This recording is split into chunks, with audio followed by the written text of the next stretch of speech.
Fogueira com Elas começando. Eu sou Fabiana Barros. Eu sou Milene Nascimento. Esse é um podcast voltado para a espiritualidade, expansão da consciência, autoconhecimento. A gente sempre vai trazer convidados legais, interessantes, variados, para as pessoas que gostam, que se conectam com esses assuntos, né? Vou falar um pouquinho dos patrocínios. Temos a Bloom, agência de publicidade, que trabalha com marketing integral, todo serviço de marketing, desde criação de site, logo, rede social. E também as minhas terapias. Tem o Instagram, Mila Terapia Vibracional. Trabalho com Tamiana, mesa radiônica, reiki, tarô e cursos também dentro dessas terapias, né? A gente... Fábio.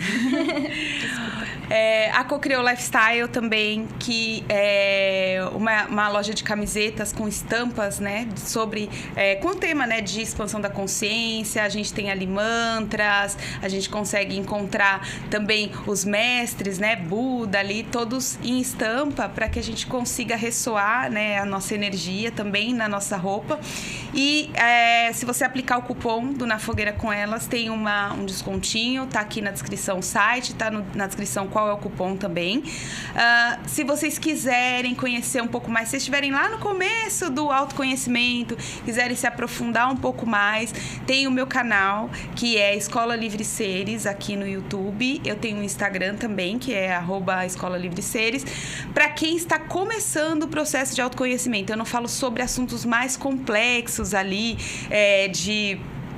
enfim, quinta dimensão, não entro nesse mérito. Eu falo só das coisas mais rasas, como a lei da atração, né? Como que você faz para ressignificar trauma, crenças limitantes. Então, são assuntos mais leves, para quem realmente para quem realmente não se aprofundou ainda, porque eu tive dificuldade, né?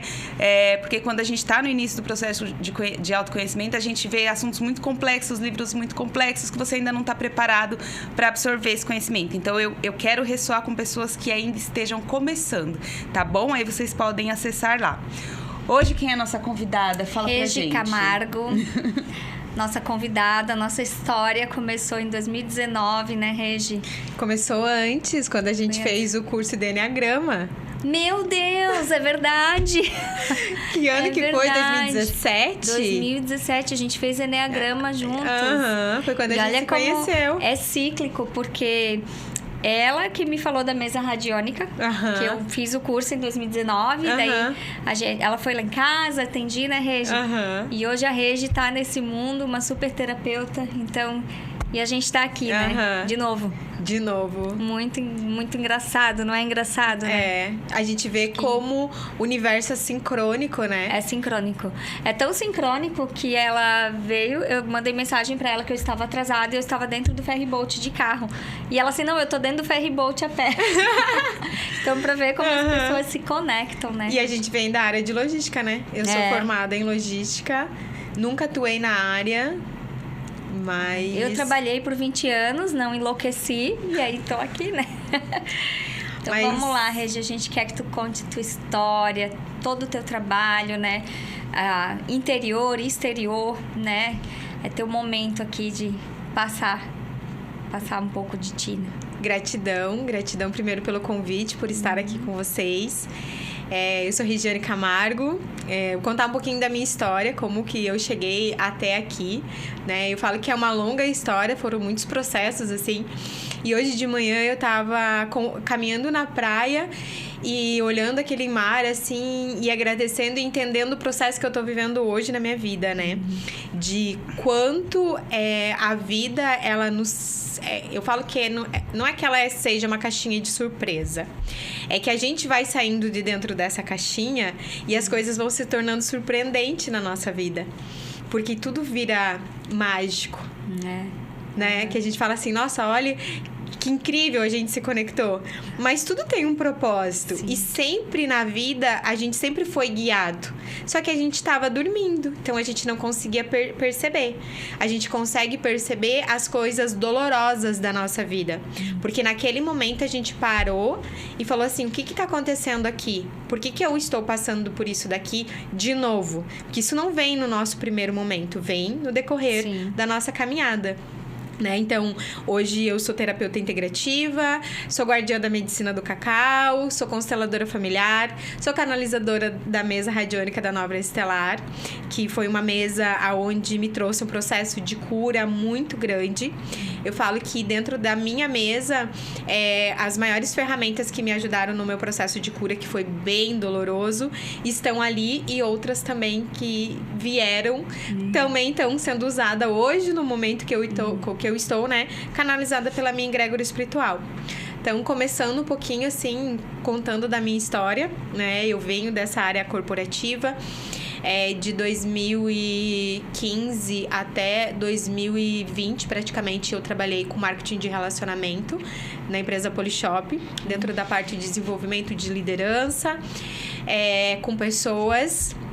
E esses dias eu achei uns vídeos meu da época que eu fazia treinamento pro time, e eu trabalhava muito a lei da atração, O Segredo, né? Que foi o livro que foi meu primeiro despertar. Lá em 2011 foi quando eu li aquele livro, que eu comecei a ver que eu poderia atrair as coisas que eu quisesse na minha vida, e que muitas das coisas que eu tava vivendo foi criada por mim de forma inconsciente. Eu vim morar em Balneário em 2004. Quando eu terminei o terceirão. Eu não conhecia Balneário. Você era de onde? Eu sou de Três Barras, interior de Santa Catarina. Ah, tá. Hoje eu estou vivendo lá, né? Voltei pra lá para um resgate, né? E tô concluindo esse resgate. E quando eu vim para Balneário, eu tinha acabado de terminar o terceirão na escola, e eu não queria nem ir para as férias. Eu falei pro meu pai que eu queria o dinheiro da formatura e da viagem para mim viajar, porque a minha amiga morava ali. E assim eu vim pra Balneário. E eu não conhecia nem praia, gente. Só que eu tinha esse chamado no meu coração, que eu queria morar na praia. Pra cá. Eu tinha que vir pra cá. E eu vim. E aí, nossa, morei 17 anos aqui, né? Foi tipo, tô com 38, foi a metade da minha vida. Uhum. E é engraçado esse processo da onde a gente está, né? Tipo, aqui é muito expansivo, né? Porque é praia, é um movimento, é cidade grande. A minha cidade hoje, ela tem 19 mil habitantes. E eu moro no sítio. Então, tipo, eu tô lá há 4 anos. Esses dias eu fiz essa analogia. Os 17 anos que eu morei aqui passaram em 5 anos da minha vida, quando eu olho pra trás. Os 4 anos que eu tô lá, parece que faz 30 anos que eu tô lá, gente. Porque outro desacelera, né? Uma cidade menor, né? Acontece isso. E o fato de eu morar, tipo, aonde eu moro, né? Ali, em contato com a natureza. Por mais que eu tenha uma intensidade de trabalho, estudo muito grande, mas os momentos que eu paro, assim, que eu deito na rede, fico olhando aquele verde, assim, sabe? Sabe, contemplando a natureza. Ou de manhã, quando eu acordo e pego um café ou um cacau e sento na varanda e fico ouvindo os passarinhos cantando, observando a presença, né? Observando o processo da natureza. Esses dias até eu gravei um stories falando sobre isso, né? É que nós somos natureza, né? Sim. E a gente perdeu, né? Essa conexão com a Mãe Terra, com Gaia. Esse processo que a gente está vivendo hoje da transição planetária é como se também a gente estivesse voltando para dentro de Gaia, né? Que é a nossa mãe. E eu ganhei um lírio, assim, fazem 2 anos, do meu irmão, o lírio da paz, e ele tava na minha sala. E eu olhava e dizia assim, gente, por que esse lírio não aflorece? Porque o lírio floresce direto, né? E o meu lírio não aflorescia. Aí eu tirei ele pra fora. Falei, eu acho que o espaço aqui, né? Tirei ele pra fora. Aí ele ficou lá e não aflorescia. Daí eu falei, mãe, que engraçado que ele não aflorece, né? Minha mãe, sábia, né? Já com uma conexão com a natureza há muitos anos. Ela falou, você precisa mudar ele de vaso? Trocar a terra, né? E quando eu tirei ele de dentro daquele vaso, ele estava todo enraizado. As raízes estavam ali dentro espremidas. Eu troquei a terra, eu troquei o vaso e não deu um mês, ele saiu 2 flores. E tudo eu aprendo, né?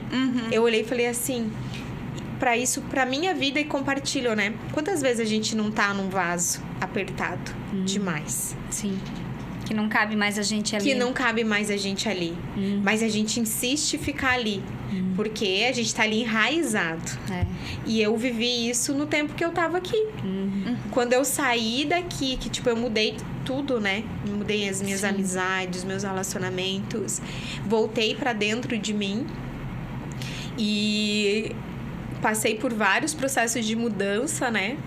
Porque quando a gente muda uma planta também de vaso, muitas vezes ela murcha, cai todas as folhas. Tem que se adaptar, né? Até ela se adaptar àquele novo espaço e começar a sair novas flores, novas folhas, até ela florir. Sim. E dentro de toda essa minha jornada do despertar, né? Que veio em forma de cair de uma montanha russa. Cair com a cara no chão, né? Se levantar. Tem um meme, né, no Instagram, que quando você tá caindo, assim, você tá despertando. Aí você começa a cair, que vem um monte de coisa, assim, você fala... É mais ou menos assim, né? E aí tu vai se acoplando, né? E vai saindo novas folhas, até que chega o momento de você florir, né? E hoje eu sinto esse momento que eu vivo na minha vida, assim, desse florescer. É uma colheita de tudo que tu passou, né, Regi? E dentro desse processo, assim, pra ti, teve algo que foi, não, essa foi a minha virada de chave pra expandir minha consciência, né? Qual foi a tua virada de chave, assim? Foi a separação do meu relacionamento no dia do meu aniversário de 33 anos. Foi, tipo... Pra mim, aniversário sempre foi um portal de felicidade, de alegria, né? Eu amo comemorar aniversário. E todos os meus aniversários sempre foram marcantes, assim, na minha vida, né? Eu era daquela pessoa que, quando eu era baladeira, que eu tive muito a minha fase baladeira, eu comemorava meu aniversário na balada, eu saía dizendo pra todo mundo, hoje é meu aniversário, me dê parabéns. Cara, porque eu amo comemorar e eu gosto de receber esse carinho, né? Então, eu já estava num processo de depressão. Eu lembro que eu fui numa psicóloga, ela me encaminhou para um psiquiatra, e eu fui no psiquiatra e ele falou, você precisa tomar remédio, porque né, você tá num caso bem grave. Só que eu já sabia que o meu processo era espiritual. Porque assim, começou tudo de forma... Em 2011, eu sofri um assalto dentro da minha casa. Eu morava na Praia dos Amores. Entraram na minha casa, me fizeram de refém, com arma na minha cabeça e tudo. A partir daquele momento, eu ia dormir e eu recebi um choque. Meu corpo paralisava, eu queria rezar, eu não conseguia. E eu não estava dormindo, eu estava acordada. E eu sentia aquilo ali. E isso aconteceu em vários lugares, na casa da minha mãe, quando eu ia visitar, na casa da minha prima, na casa de uma amiga, na minha casa. Então, eu sabia que não era da minha casa. Só que eu não sabia que era espiritual. Eu achava que era pânico. Tanto que eu fui no médico e ele falou que eu tava com síndrome do pânico. Eu achei que eu tinha desenvolvido aquilo do assalto. Aí passou... em 2012, eu abri o espaço aqui em Itajaí.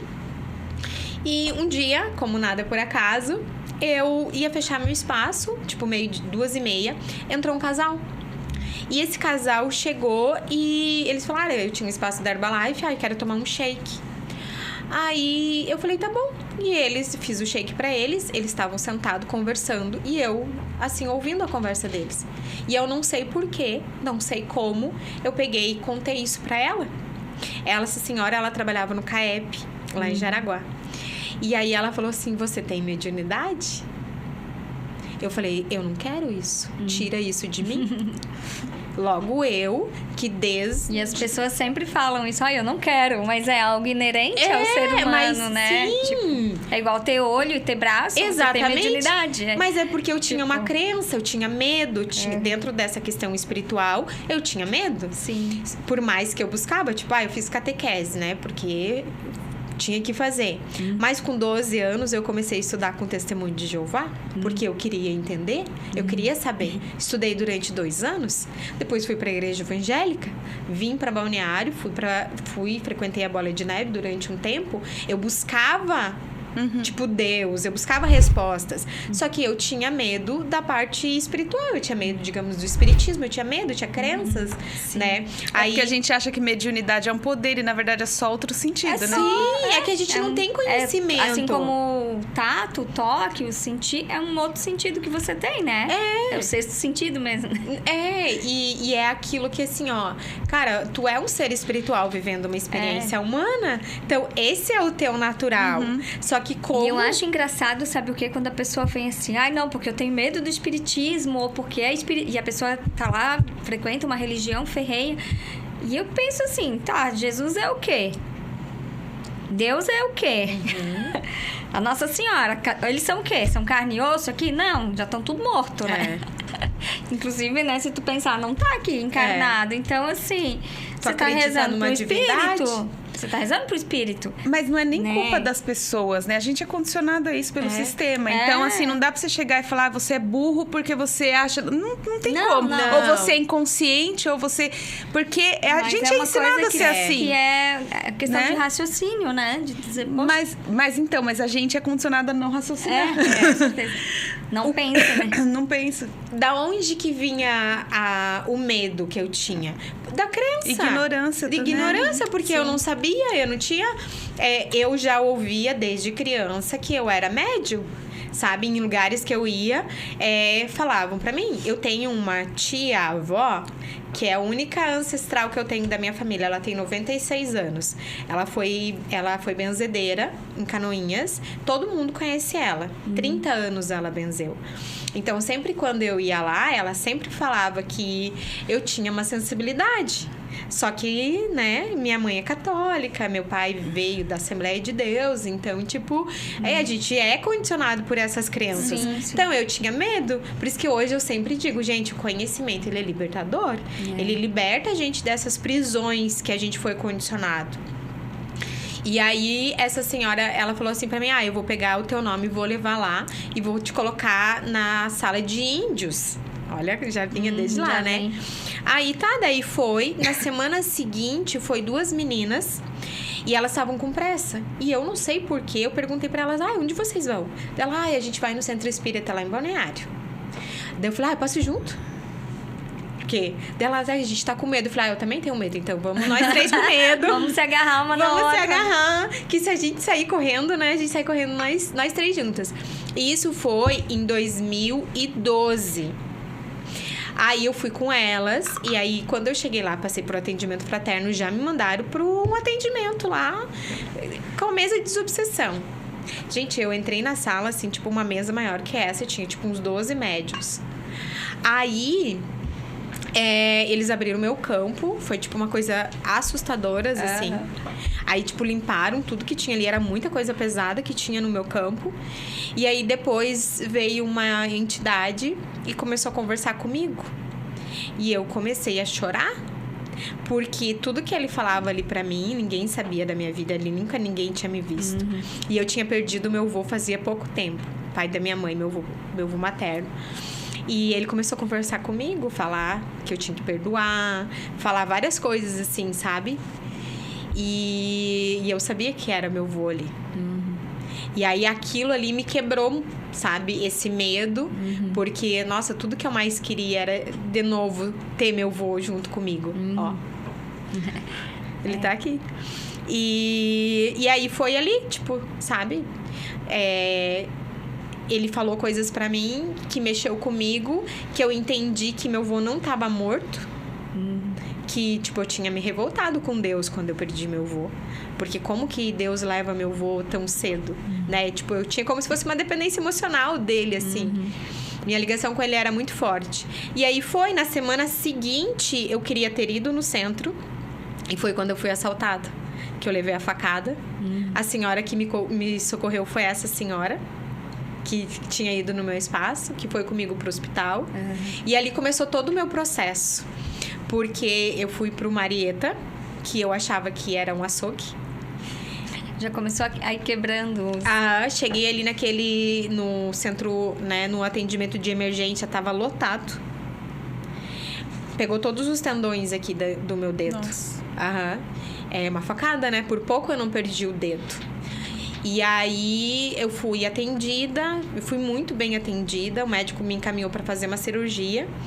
E aí uma semana depois eu dei entrada de novo no hospital para fazer a cirurgia. E quando eu entrei no quarto de hospital, eu tenho pânico de hospital. Eu não posso ver sangue, eu desmaio. E aí eu tenho uma sensibilidade. Se eu for visitar uma pessoa no hospital, eu passo mal. Eu saio, baixo minha pressão, eu não consigo. E aí, quando eu dei entrada no hospital, tava só eu naquela maca, um crucifixo de Jesus Cristo na minha frente. E eu lembrei de tudo que eu tava passando e eu entrei em pânico. Eu comecei a chorar desesperadamente. Eu lembro que entrou uma enfermeira nordestina e eu falei pro médico: me dá uma anestesia que eu não veja nada. Porque eu tenho fobia de hospital, falei tudo. Eu nunca tinha levado um ponto na minha vida, eu nunca tinha ficado internada. Aí ela conversou comigo, dela se acalme, né? Só que eu sabia todo o processo. Imagina, eu levei uma facada, daqui a pouco eu tô num centro cirúrgico, né? E aí ela me deu anestesia, não me deu, ela me deu um sedativo e daí eles me deram anestesia local, né? Quando eu acordei no pós-operatório, o meu braço estava engessado. Aí eu pedi pra menina, depois que passou a anestesia, que eu queria água. Quando ela veio me trazer a água, eu levei meu braço e a minha mão tava assim. Essa aqui. E eu operei essa. Me deu uma paralisia na mão. Eu não conseguia fazer isso daqui. E eu fiquei assim 4 meses. Nossa. Sem o movimento da minha mão. Que eu não conseguia fazer nada. O meu cérebro não mandava. Até hoje, os médicos não conseguem, não acharam uma resposta para isso. E aí, por isso que eu falo que ali foi todo o meu processo, né? Porque depois eu fiz... fisioterapia e meu dedo ficou assim, quase 1 ano, o dedo assim. Ele não esticava. Eu voltei no médico, eu falei que ele tinha errado. Ele falou que não, que ele ainda tinha feito uma plástica no meu dedo, porque ia ficar muito feio. Aí eu comecei a ir nesse centro espírita, lá em Balneário. E aí passei por um atendimento com os pretos velhos. E aí eles falaram, a preta que me atendeu, ela disse que era emocional. E que quando menos eu esperasse, ia voltar ao normal. E aí voltou. E aí, por isso que eu falo que ali começou tudo, porque daí eu comecei a buscar ajuda. Só que eu tive uma depressão profunda depois desse assalto. Depois que passou os 3 meses do choque, eu queria morrer, sabe? Eu não queria mais viver. Foi um processo bem desafiador. E aí que eu comecei a buscar. Comecei daí a trabalhar lá nesse centro, sabe? A desenvolver, né? Essa minha mediunidade, estudar sobre isso. Então, foi, tipo, bem intenso. Bem intenso. E aí, depois disso, tu teve essa experiência que tu falou da ayahuasca. Daí isso foi até 2014... De 2012 a 2015 eu fiquei nesse centro. Aí em 2015 eu comecei a trabalhar com a Polishop, daí eu acabei me afastando. Aí, tipo, o meu foco era só trabalho, fazer dinheiro, ganhar dinheiro, viajar, só isso. Tipo, me perdi desse caminho. Não, faz parte. Faz parte. Me perdi. Não, na matéria. Não, me perdi mesmo porque meu foco era só aquilo ali. Eu vivia, respirava aquilo ali 24 horas. Mas depois tu voltou. Aí eu passei por um outro Nada tá errado. Mas aí eu passei por um outro processo de dor, que foi esse meu relacionamento, né? Que foi um relacionamento, tipo, abusivo psicologicamente, né? E financeiramente. Que são os piores, né? E aí, que daí eu me separei, voltei pra minha cidade. Só que eu não queria olhar pra mim, né? Eu queria mudar de cidade, vou mudar de cidade, vou mudar de estado. A gente quer sempre mudar fora, né? Porque eu achava, só que já tinha isso, né? Porque aí eu fiz aquela sessão da mesa contigo, depois eu fiz outra sessão da mesa radiônica. E cada sessão que eu ia fazendo, ia caindo os véus. Vai caindo uma ficha. Comecei a trabalhar meu relacionamento com a minha mãe. sabendo que ali tinha feridas que precisavam ser curadas. Aí, em 2020, eu tava em São Paulo. Eu fiz o curso de barra de axis, que foi que me ajudou muito. Conheci o professor Hélio Couto, comecei a fazer a ressonância harmônica e correr as minhas barras. E isso foi, tipo assim, ó, me ajudou. Hélio Couto é um divisor de água, né? Acho que quase todas as pessoas que eu conheço hoje em dia. Aí eu vim pra Itajaí, fui num ritual pra conhecer a ayahuasca, isso em 2020. Aí consagrei a medicina pela primeira vez. Aí voltei pra minha cidade e nunca mais consegui voltar pra São Paulo. Tipo, larguei tudo. Não tinha mais sintonia lá. Tudo. Roupa, tudo que eu comprei eu deixei pra trás. Não voltei buscar nada. Tu veio e não... Não consegui. Sabe quando gerou um bloqueio? E aí a espiritualidade diz pra mim, é tudo matéria. Não se apegue. Você vai construir tudo de novo. Tudo que você perdeu, você deixou pra trás. E era como se eu deixasse pra trás uma parte do meu eu do passado também. Ali, sim. Né? Aí eu fiquei na minha cidade. Daí eu comecei a consagrar ayahuasca, né? Aquilo que eu falei pra você. Eu buscava lugares espirituais, porque eu sabia, era pandemia, né? Pra eu ficar lá na cidade que eu odiava. Porque, na realidade, a nossa cidade natal é as nossas raízes, é a ligação com a mãe. E aí, eu pedi, sabe? Eu meditei, eu tava, tipo, muito, assim, perdida ainda. Porque eu tava ainda trabalhando com a Polishop e estudando as terapias. Já tinha feito curso de Theta Healing, de barra de axis, de reiki.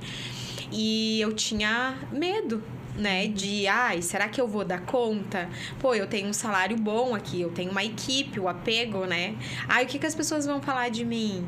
Né? Que eu desisti, porque quando a gente via uma pessoa desistindo, né? Tipo, a gente olhava, fracassado, não deu conta, né? Então, tinha muito essas crenças. E aí, eu pedi, tipo, pra minha espiritualidade, se for pra mim ficar aqui, nessa cidade, me ajudem. Eu preciso de um lugar espiritual. E aí, veio pra mim, xamanismo. E daí eu peguei e procurei na internet. Só que na propaganda não dizia que era ayahuasca. Dizia que eram encontros. E aí, quando eu mandei mensagem pro padrinho lá, ele falou assim, você já consagrou ayahuasca? Eu falei, uma vez. Daí eu falei, serve dele? Sim. Daí eu falei, meu Deus. Aí falar pros meus pais, né? Pai, vou lá passar a noite no lugar. Aí, sou maior de idade, mas eu ainda tinha aquelas crenças da minha adolescente que meu pai não deixava sair de casa. Aí, falei, fui, sozinha. Cheguei lá no lugar, no meio do mato. E, nossa, fui muito bem recebida, assim. Foi uma experiência maravilhosa. O lugar lá é lindo, assim, no meio da mata. Foi, tipo, muito especial. E daí eu falei, não, achei o meu lugar. E daí comecei uma vez por mês. Aí eu fiz um retiro no carnaval, que foi, tipo, muito forte, assim. Que daí me abriu o processo do feminino.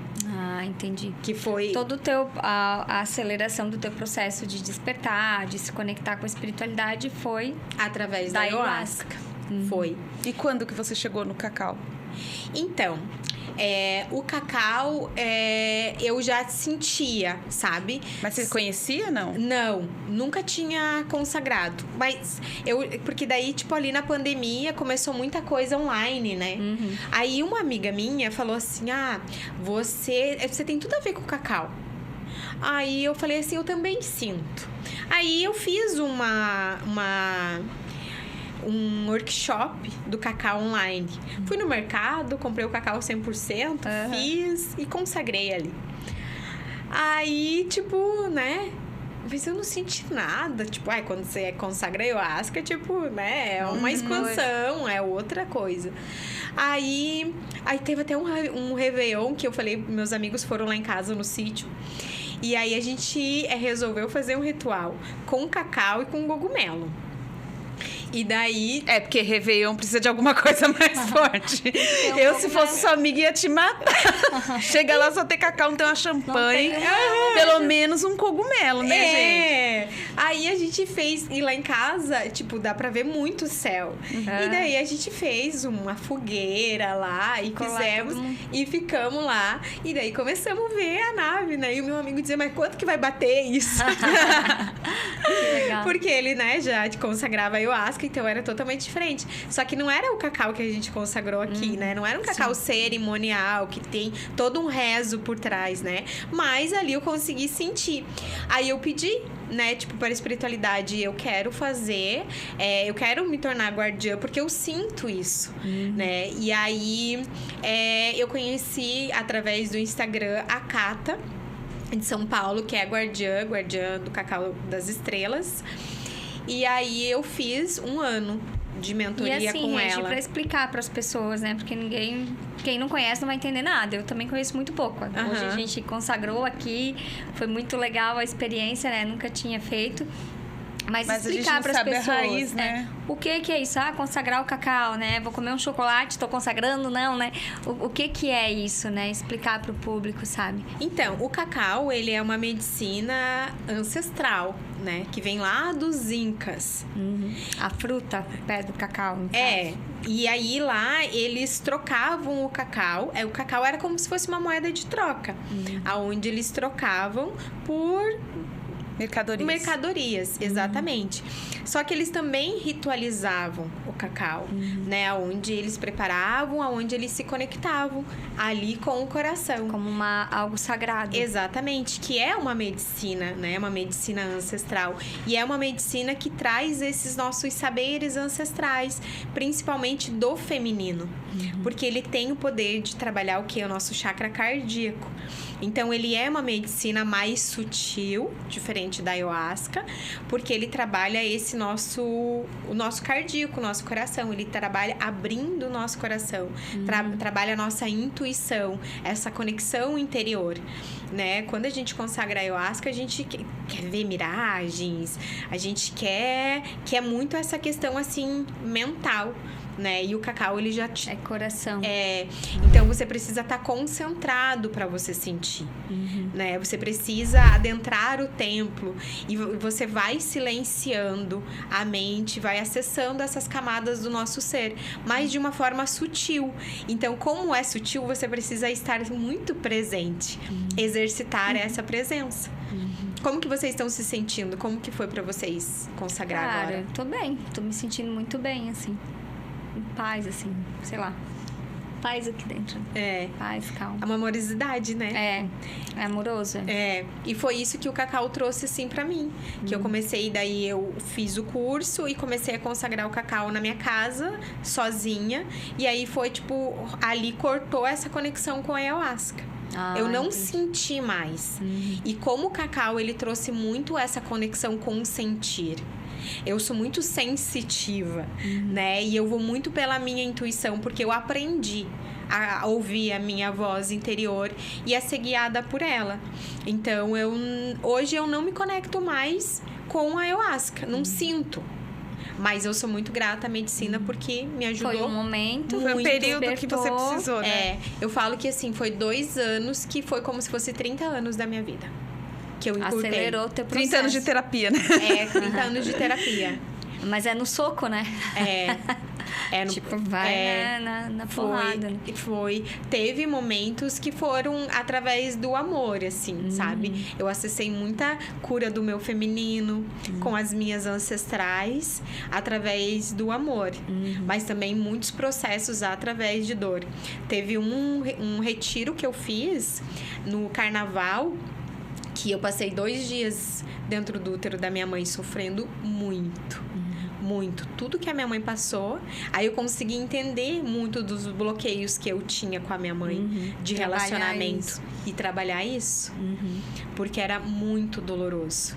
E aí eu saía do ritual, ia pra casa e chegava em casa toda amorosa, querendo dar amor e carinho pra ela e levava patada. Sabe? Tipo, então eu tive que trabalhar muito essa questão do meu ego. Sabe? Porque ela dizia, você vai pra lá e volta pior. Imagina, você nesse processo interno. Só que eu fui... A minha mãe fala isso pra mim também. Você tá estudando tanto pra ficar desse jeito? Parece que tá ficando louca.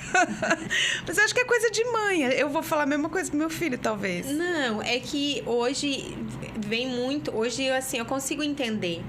Porque quando você tá nesse caminho espiritual, que você tá buscando a tua iluminação, você tá buscando se curar, tirar as camadas da cebola, que eu sempre gosto de dar o exemplo, né? Você Cada fica muito processo bagunçada, né? que a gente vai vivendo, a gente vai tirando. As energias obsessoras usam as pessoas que a gente mais ama para nos atacar.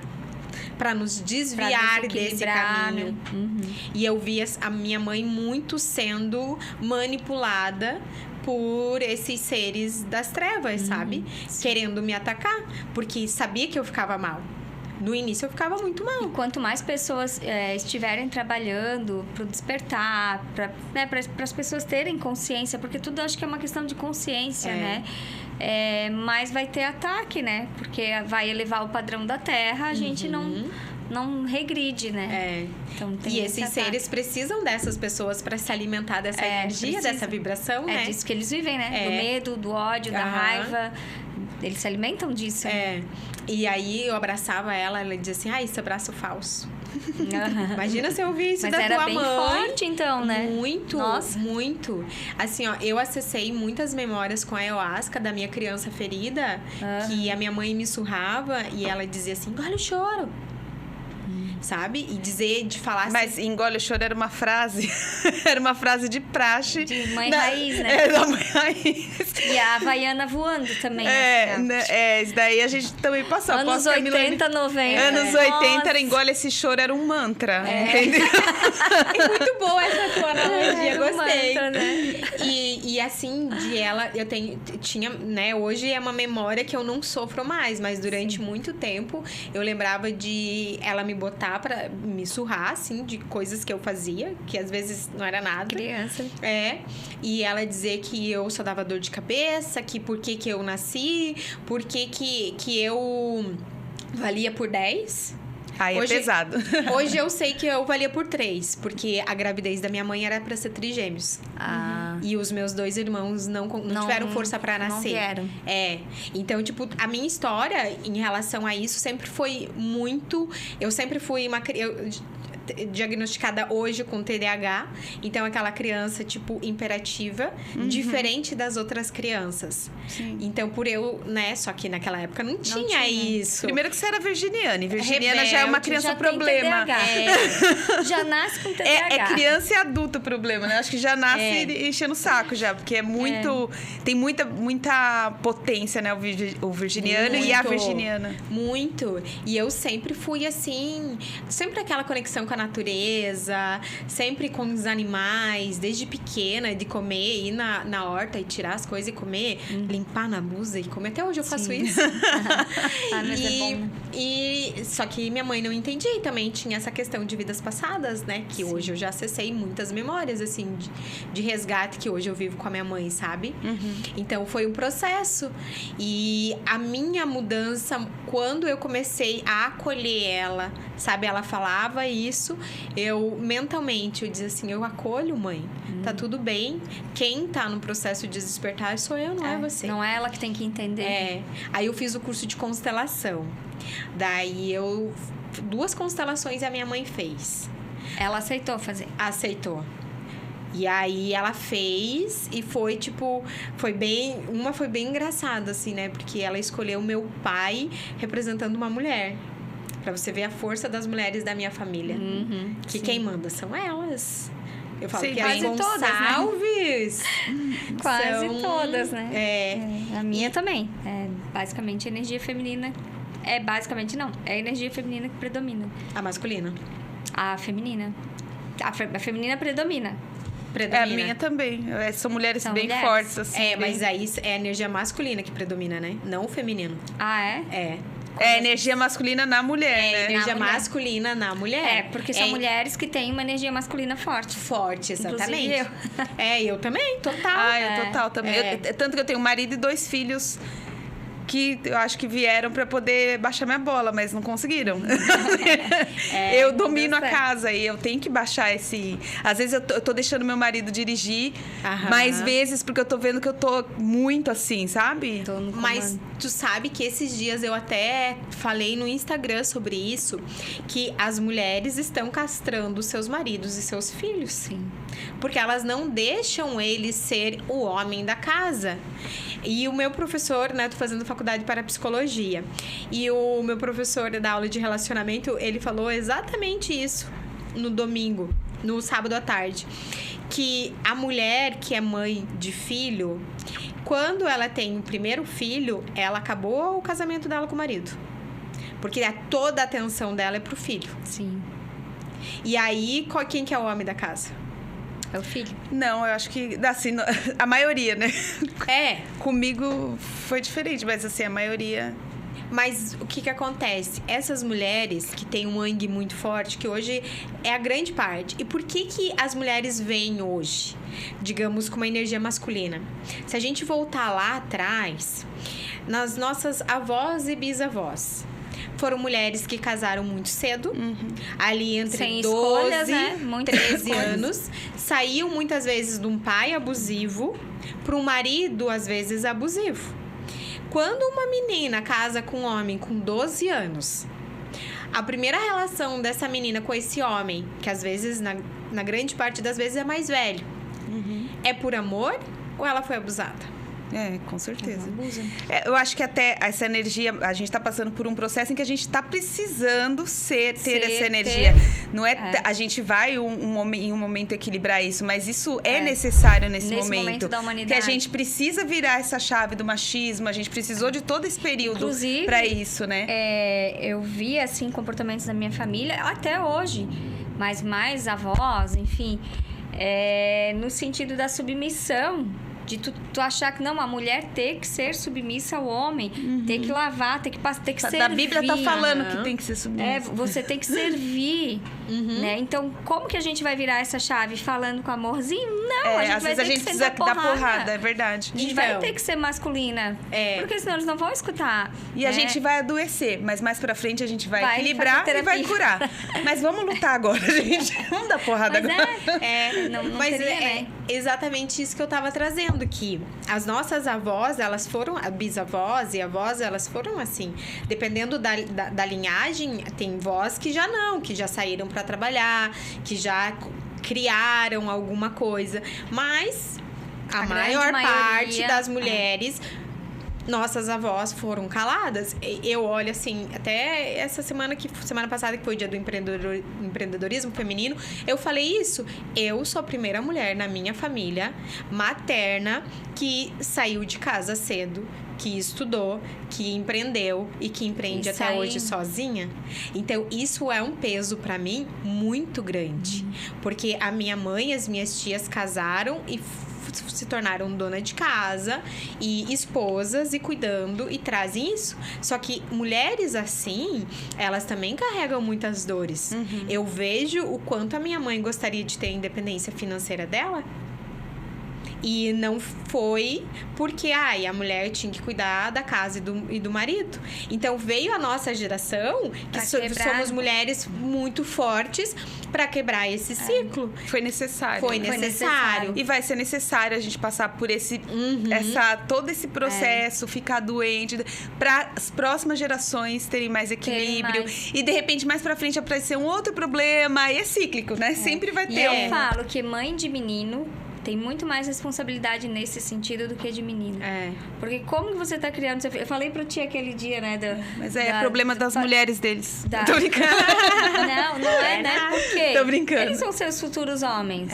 Né? Eu quero que a minha filha case com um homem, não com um filho. Que ela tem um marido, não que ela tenha um filho. Porque a gente tem filhos. Os meus filhos não sabem nem o que é machismo, vamos dizer assim. Eles não sabem. Eles acham que o normal é ser feminista. É natural pra eles. Qual que é a idade deles? Eles têm 12 e 13. Então, assim, às vezes eles me dão um sermão e eu... Nossa, que vergonha, né? Uma pessoa, assim, que luta tanto, né? Levando um sermãozão. Mas eu acho que nem é uísta, né? Uísta. É uma questão de respeito.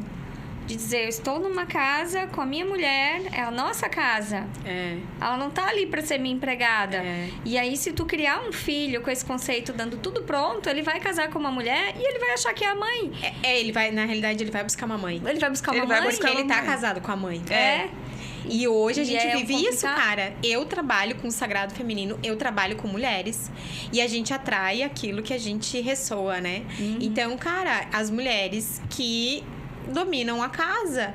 É tudo. E às vezes elas falam assim, mas o meu marido não faz. Eu falei, mas você não dá espaço pra ele. Porque pra mim, aquilo que a gente tava conversando no almoço, eu tenho me trabalhado isso todos os dias, sabe? Pra deixar o meu noivo assumir as responsabilidades do homem. Porque a minha cabeça masculina pensa sobre tudo e quer ter o controle. A parte mais difícil dessa nossa geração que nós vivemos hoje, de mulheres modernas, mulheres que têm um sangue muito forte, é que a gente quer controlar tudo o tempo todo. E assim, né? Por exemplo, no meu caso, quando eu deixo o meu masculino ser masculino, né? Meu marido fazer as coisas dele, não faz como eu quero. Não é suficiente. E aí eu e não a dona deixo Virginiana porque tem que ser já como sai. eu quero. E aí não tá perfeito igual eu faria. E aí eu não... Entendeu? E aí por isso que a gente precisa trabalhar, voltar-se para dentro de muito nós difícil. E resgatar esse nosso feminino. Porque o desequilíbrio do feminino que gera as doenças. Endometriose, e eu fico pensando assim, em mulheres útero. que estão sozinhas há muito tempo, como é difícil. É pior ainda, porque aí quando tu vai encontrar alguém, tu já tá, sei lá, 5, 10 anos sozinha e tu encontra alguém. Que difícil, porque tu tá Mas a menina período... é burra de estar sozinha e querer namorar. Mas Tá 10 anos sozinha, então. feliz. Não é. Brincadeira. Todo mundo quer ter alguém. Mas assim, é mais difícil, porque tu já tá condicionado a tudo do teu jeito. E aí vem alguém pra quebrar, né? Mas aí esse alguém já vem justamente pra essa pessoa quebrar esse ciclo. E às vezes tá ali a chave pra esse despertar dessa mulher e desse homem. Uma coisa que é muito importante a gente olhar pra dentro de nós e trabalhar isso internamente, como você colocou. Quando eu deixo meu marido fazer, ele não faz bom o suficiente. Por quê? Porque você sempre fez. Então, as tuas habilidades em relação a isso são lapidadas. Sim. Ele precisa fazer até desenvolver as habilidades dele para ficar lapidado. Então, não vai ser perfeito a primeira vez. E tá tudo bem, que bom. Mas tem que deixar o homem ser o homem da casa. Porque a gente tira a força do masculino. Esses homens vão ficando fracos. Ou então paga uma empregada pra mim, né? Que eu não sou obrigada. Mas às vezes não é nem só isso. É aprender também a dividir, Sim. né? Tipo assim, eu vejo as meninas da academia esses dias conversando, falando... porque eu levanto gás, porque o cara do gás... Acabou o gás lá em casa. Eu falei, não, deixa que eu levo o bujão. Pra mostrar que é forte. Mas isso é um desequilíbrio feminino. Porque eu não preciso levantar um bujão de gás pra dizer que eu sou forte. É forte, sim. Entendeu? Mas consigo se eu quiser. Mas se eu quiser, eu consigo, Se eu quiser, sim. eu consigo. Mas não preciso. Mas não preciso. E isso que tu falou dos homens, eu vejo hoje, assim, na atualidade, uma geração de homens bem fracos. Muitos. Assim, em relacionamentos de amigas, casamentos, e os solteiros também. Tipo, amigas solteiras que querem encontrar e dizem, gente, cadê? Cadê aqueles homens com atitude que vão... Porque são os filhinhos da mamãe hoje. E às vezes não saem da asa da mãe, né? Não, porque é cômodo, entendeu? E aí, esses homens, eles, né, estão com o feminino deles desequilibrado. Porque as mulheres se tornaram muito fortes e tiraram a força desses homens. Então, quando você vive um relacionamento, pode ser um namoro, que você tomava as rédeas de tudo e o homem não precisava pensar, qual que é o nosso cérebro reptiliano? É para fazer no automático. Você, se eu tiver que pensar, quantas vezes você sai para comer e aí vem o garçom e pergunta, o que você quer? Aí a pessoa, você olha e tal, eu quero esse prato. Aí teu marido olha e fala assim, eu quero o mesmo que o dela. Porque ele não quer nem olhar o prato. Porque ele não decide mais nada. Que roupa que eu vou? Vê se é essa aqui. Tipo, ele não quer pensar. Porque pensar gasta energia. Então, eu prefiro que ela pense por mim. E a mulher, como quer controlar tudo, ela prefere ficar nas rédeas, porque ele vai sair do jeito que eu quero. Só que aí, o que é onde que eu vou? Vai castrando o homem, porque ele não tem mais decisão por ele mesmo. Aí os negócios dele não vai mais pra frente. Ele se acomoda, porque daí a mulher vai se tornando cada vez mais forte, cada vez prosperando mais, e aí assumindo a rédea de tudo. E aí acaba ficando muitas vezes um relacionamento que não tem mais nem relação sexual, porque não tem mais aquele tesão. Perdeu, né? Perdeu. E aí vira o quê? Se acomoda. Ah, não vou separar porque tá bom.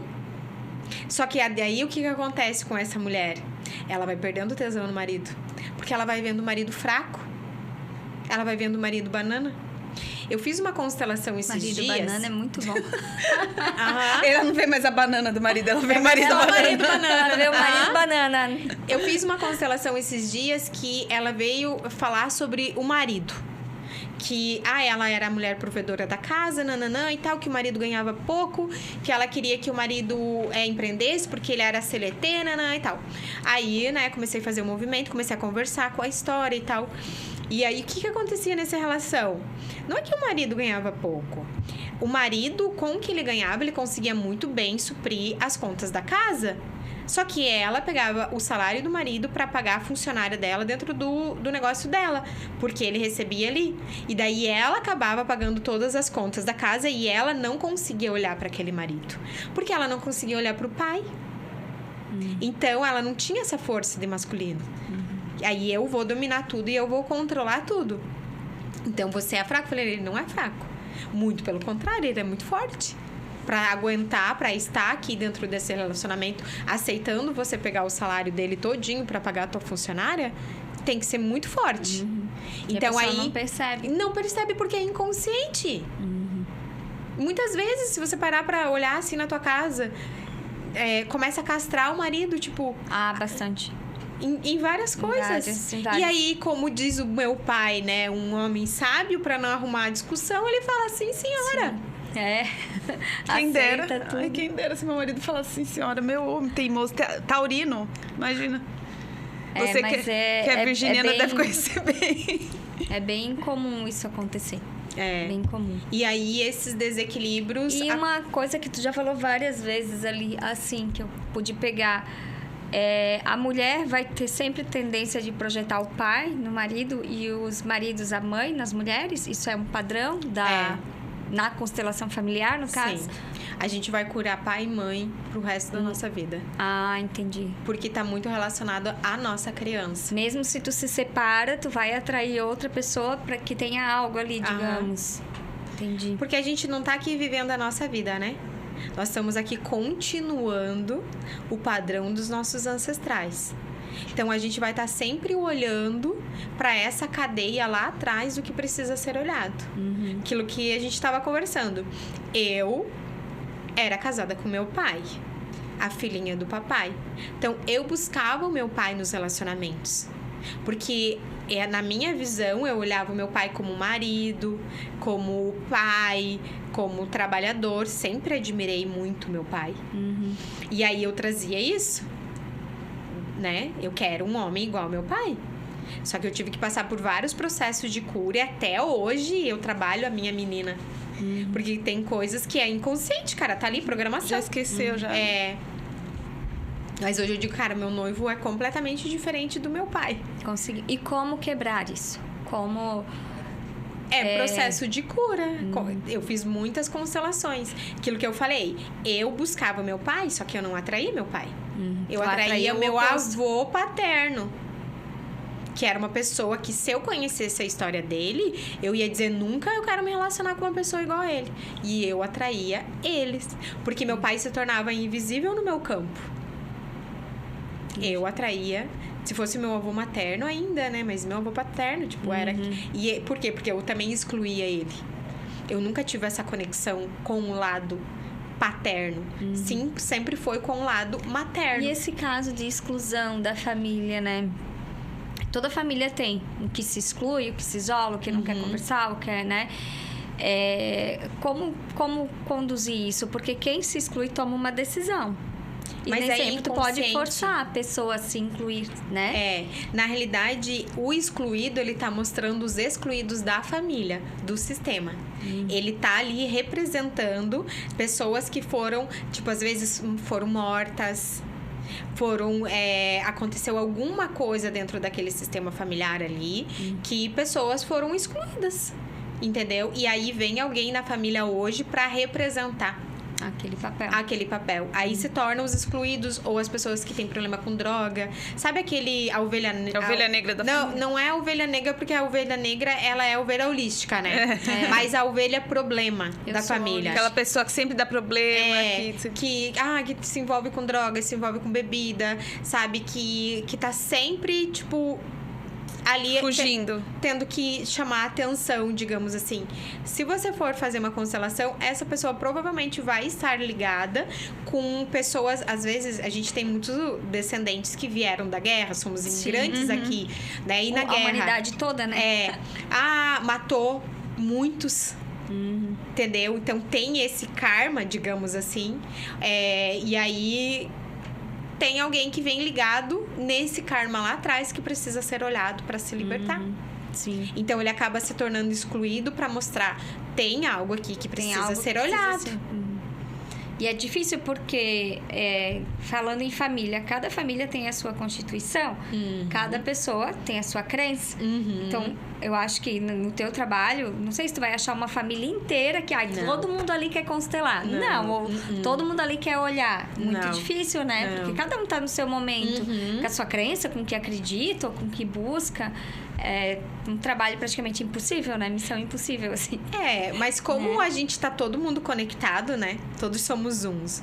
E assim, dentro de uma família existe um emaranhado. Então, quando uma pessoa vai se soltando ali desse emaranhado, vai abrindo, entendeu? E os movimentos, eles vão acontecendo. Hoje, assim, é muito louco, assim, porque eu vejo na minha família coisas acontecendo que é a prova de todos os movimentos que eu tenho feito na minha vida. Quando uma pessoa ilumina um monte junto. Porque é assim, ó, vamos dizer, o emaranhado da nossa família é um novelo de lã. Só que você pega o fio tá lá no meio. E esse fio, ele começa a se abrir, assim. O novelo tá todo assim, emaranhado mesmo, enrolado. Aí aquele fio lá, ele começa a se abrir. E aí, como se fosse começar a entrar luzes. E aí, as pessoas ali vão buscando um despertar, entendeu? E vai soltando. Pode ser que na nossa geração a gente não veja tanto, mas vai se ver nas próximas gerações mais pra frente. Que é uma coisa que eu falo sempre, cara. Nós somos a primeira geração que tem conhecimento. Que temos tudo na nossa mão. E que hoje a gente buscar nossas vidas passadas. Fomos bruxas. Trabalhamos com magia. Sim. Quantas vidas a gente já foi queimada e anuladas pelo nosso poder? Então, agora, a gente não é mais queimada. Dá uns haters, né? Aí, tem umas mensagens de ódio. Tipo assim, mas nem se compara com o que já foi. Então, olha o poder que hoje a gente tem nas nossas mãos. E hoje, todas as vozes que eram caladas, sendo queimadas, sendo assassinadas, né? Ainda tem, porque o feminicídio é enorme em qualquer lugar do mundo. É rico, é pobre. É absurdo. As mulheres ainda estão tentando calar, né, a nossa voz. Mas a gente tem voz para falar, para botar num programa aqui, como esse. Então, é um alcance enorme, né? E hoje, com a tecnologia, com a mídia, acaba que, assim, a gente consegue ainda trabalhar. Entender que, tipo, muitas mulheres sofrem o feminicídio, mas a gente também vê mulheres despertando, mulheres buscando ajuda. Porque antes eram tudo, tipo assim, eram colônias, comunidades que eram disseminadas. E sofriam caladas, né? Quantas que não apanhavam ou que não eram até assassinadas? Hoje. Tem muitas, mas eu acho que tá dando mais voz, assim. Tá tendo mais apoio, tá tendo mais luz, né? Também. Isso. E deixa eu te fazer uma pergunta. Falando de processo de autoconhecimento, falando do desenvolvimento, né, espiritual da humanidade, o que você acha que mais atrapalha uma pessoa? O que mais atrapalha uma pessoa é ela mesma. Porque a gente vive hoje os véus da ilusão, né? Nós escolhemos encarnar nessa era sobre os véus da ilusão. Só que a gente é chamado o tempo inteiro, através das dificuldades que acontecem na nossa vida, para um processo de despertar. Só que, às vezes eu passo por uma situação difícil, tipo, eu passei por um assalto, né? Eu tive a oportunidade de buscar o despertar. E busquei enquanto estava doendo. A partir do momento que parou de doer, eu deixei de lado. Aí veio uma outra dor, mais intensa. Até que eu entendi que esse é o meu caminho e que eu vou seguir ele pro resto da minha vida. E eu escolho hoje por amor, estudar, me curar e evoluir. Mas eu precisei cair e levantar muitas vezes. Então, dentro do processo de autoconhecimento, a única coisa, no meu ponto de vista, que bloqueia somos a gente mesmo. Autossabotagem. Autossabotagem. Porque a gente... eu busco despertar.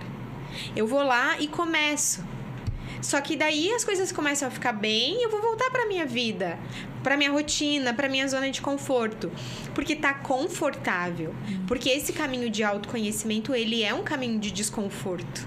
Olhar para as nossas sombras, acolher elas, é muito desafiador. É mais fácil olhar pra tua sombra, né? Aquela coisa assim do dedo. Sim, é o que a gente faz todo dia. Sim. Olhar, principalmente pra quem trabalha com isso, porque tu tá o tempo todo olhando pro outro, daí tu não se olha. Pra você não subir, né? Quando você trabalha com isso, é muito difícil você se manter no mesmo nível. Você quer, se você não prestar atenção, você acaba ficando arrogante. Você acaba falando, tá precisando de mim. Você não consegue orientar a pessoa a se despertar, tipo, né? Eu sou capaz, o outro não é, né? Eu sou bom, o outro não é. Isso é... Uma coisa, gatilho, né? Uma coisa que eu trabalho muito, assim, que me ajudou muito, principalmente, eu acho que por eu estar no lugar onde eu estou, por eu morar, né, tipo, no meio do mato, então, tipo, não ter muito contato, isolada, me deixou mais sensível em relação a isso. Então, toda pessoa que chega até mim, que tem uma situação pra resolver, eu olho pra dentro de mim. O que a dor dessa pessoa eu preciso olhar dentro de mim. O que isso tá desencadeando dentro de mim? Porque o outro é meu espelho. Então, porque eu ajudo ela com o que eu já passei, porque sempre ela tá num degrau abaixo da gente, mas eu também olho pra mim. Porque muitas vezes a gente acha, já curei certa coisa. E tá lá num gatilho inconsciente. Se a pessoa tá aparecendo pra você, é porque você não curou, né? Porque ainda tá ali. Tá ali, Porque você precisa resolver nela e automaticamente vai resolver em você, enfim. E é isso que a gente faz quando a gente tá. Por isso que a gente não se torna superior, porque a gente tem essa consciência, né? O que eu preciso também aprender com tudo isso, né? E é incrível, porque todos os dias você vai tirando uma camada dessa tua da cebola. casca de cebola. Cebolão, né? É a cebola do Outback. Assim. É gigante. Muitas camadas. Viu, Regi? Só pra gente finalizar, né? Eu queria que você falasse um pouco da tua mesa também. Tu canalizou essa mesa, né? Falar um pouquinho desse teu trabalho, né? Então, a mesa radiônica, ela foi o portal para eu começar a trabalhar com as terapias. Eu tinha feito o curso de Reiki, o curso de Barra de Axis, de Theta Healing, só que a gente estava na pandemia. E daí, eu comecei a atender presencial. Só que lá é cidade pequena, então, tipo, eu tava voltando para a cidade depois de muito tempo. E aí, um dia eu tava em meditação, e aí veio a vozinha e fala, você tem um curso de mesa de radiônica que você tem que trabalhar com ela. E era mesa de apometria. E eu já tinha trabalhado com apometria lá na época do Centro Espírita. E eu já tinha feito um curso de apometria lá atrás. E aí eu falei, mas apometria é muito pesado, né? E aí eu falei, não, eu vou começar a fazer pra mim. E assim, uma vez por semana eu fazia a mesa pra mim. E isso foi um processo, tipo, de 5 meses, assim, sabe? E aí, consagrando a Ayahuasca. E a Ayahuasca ia me trazendo. E aí, eu falei assim, tá, eu precisava fazer a transição de carreira. Largar a Polishop e trabalhar com as terapias. E aí veio, essa é a tua primeira ferramenta. E eu comecei daí a atender com a mesa de apometria, fazendo os processos muito profundos, assim, de limpeza, de cura, sabe? Desdobramento. E eu conseguia ver aquilo. Teve um momento que eu precisei fazer uma cirurgia espiritual no meu pai. E aí eu usei todo aquele conhecimento da apometria e fiz. E foi, tipo, incrível, assim. Né?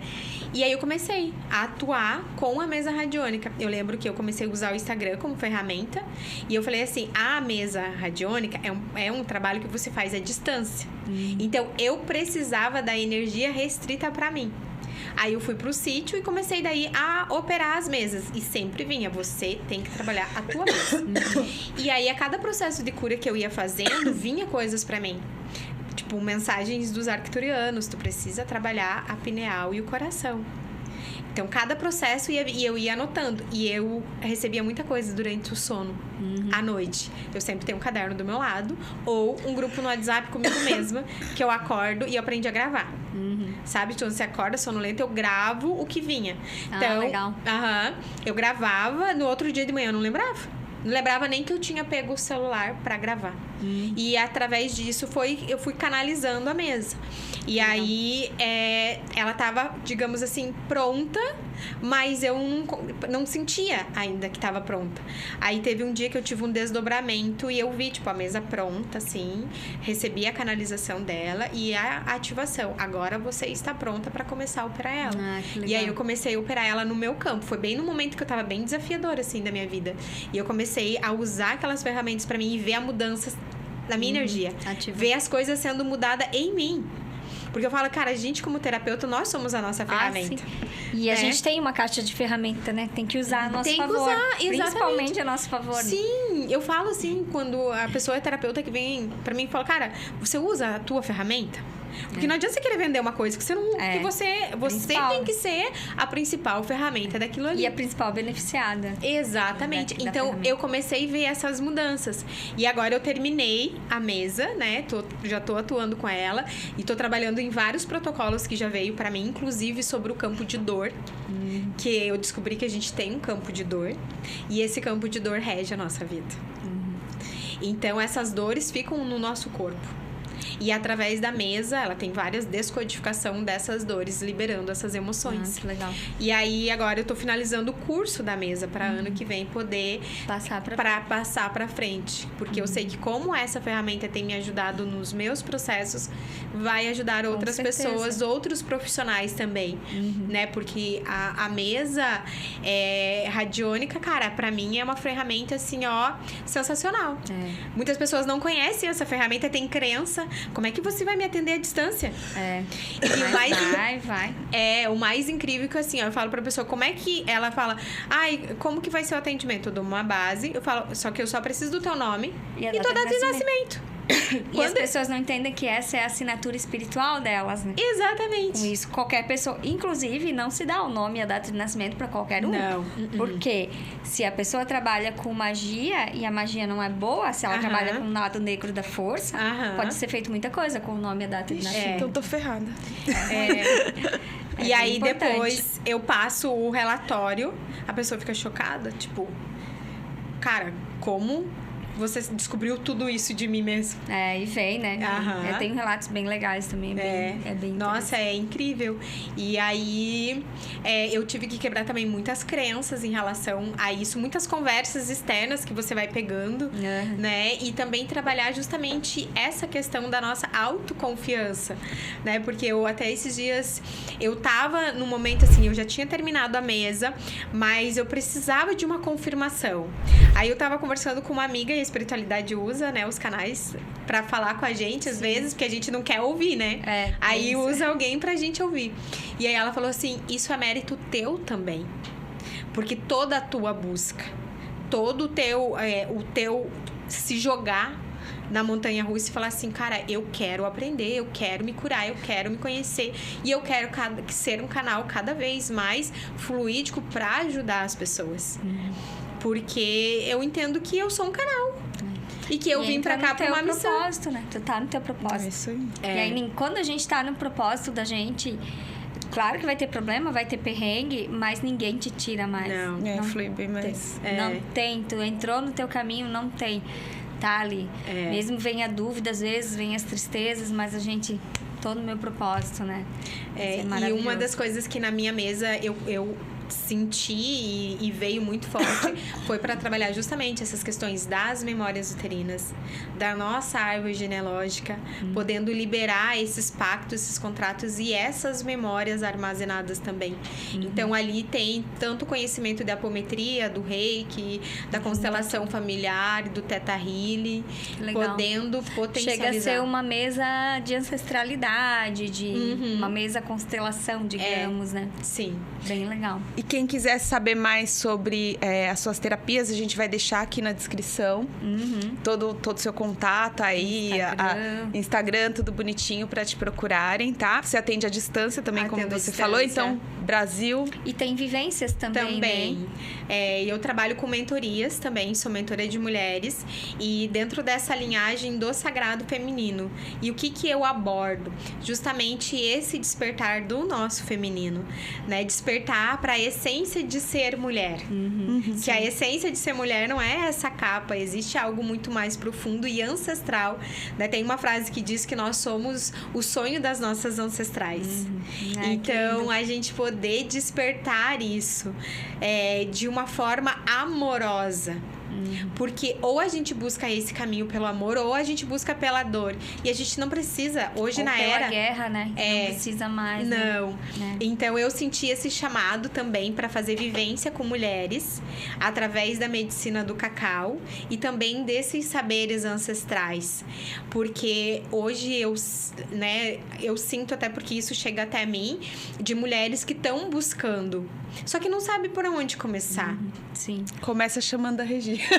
Chama a Regi que já vai, né, Regi? Estou aqui pra gente fazer esse movimento. Muito obrigada. Vai. Só quero concluir com uma frase. Quando uma mulher decide se curar, ela não cura só ela. Ela cura toda a sua linhagem. Então, que nós sejamos esse farol que acende esse caminho também para as futuras gerações mulheres que virão. Que realmente curam, que ajudam mulheres. Porque a gente vê esse discurso de que uma mulher tem que ajudar a outra, mas quando você vê uma mulher crescendo mais que você, parece que dá assim, você não pode brilhar mais que eu, você não pode crescer mais que eu. Então, as mulheres precisam realmente ajudar outras mulheres. E olha, isso é muito importante que você trouxe, porque dentro dessa jornada de autoconhecimento e espiritualidade, a gente vê muitas mulheres querendo ser sacerdotisa e falar sobre isso, mas ela traz um ego muito maior dentro dela, que ela não consegue ver a irmã do lado se sobressaindo, que ainda é algo que a gente precisa trabalhar. Porque quando é genuíno mesmo do nosso coração, a gente quer que todas evoluem dentro desse processo. Então, por a gente também trazer muito essa força masculina, a gente precisa trabalhar muito essa questão. A questão da competitividade. De iluminar isso dentro de nós. Porque mulheres, já diz, mulheres curadas curam mulheres. Mulheres machucadas machucam mulheres. Porque elas querem sobressair. Então, que a gente possa ser essa mulher que abre esse caminho lá do coração e da alma, podendo despertar outras mulheres também olhando para si. Porque juntas a gente forma uma tribo, um clã. E aí a nossa força, ela é muito maior. E sem precisar daí da energia tão masculina, né? É pelo amor, né? E sem precisar querer sabotar, porque cada uma tem as suas qualidades. Cada um é um ser único, apesar de todos somos um, mas cada um tem o que é o único seu. E quando a gente se une através disso, cara, a gente desperta um poder muito grande. É verdade. Porque nós somos deusas. Nós temos o poder de criar. Sim. E não é só criar um bebê. Como muitas mulheres acham que o nosso útero é só para gerar um filho. E não. O nosso útero, ele é o terceiro órgão mais importante do nosso corpo. Ele é aonde a gente gera os nossos sonhos, os nossos desejos. Nosso poder de criação e manifestação está no útero. Pensa, a mulher carrega um bebê durante 9 meses e traz uma vida, o que mais ela pode criar ali? Gerar. O que ela quiser. Então, quando a gente olha para dentro disso e a gente resgata essa nossa força, a gente se torna invencível. Segura, né? Obrigada. Obrigada pela sua presença. A gente adorou trazer essa energia feminina. Muito bom. Volte Estamos sentindo mais Ai, eu mais tô me poderosa. sentindo super empoderada. Já me sinto, né? Mas tô me sentindo mais, né? Gente, não esqueça de curtir, compartilhar, se inscrever no canal. A gente precisa de ajuda pra esse canal, né? Crescer, chegar a mais pessoas. Pra Precisamos chamar de mais inscritos, pessoas também. E Tá a rede também, se tiver pessoas interessantes, mandem pra gente. Quem quiser entrar em contato. Eu conheço tal terapeuta que é legal, tal linha. A gente absorve, recebe todo mundo aqui.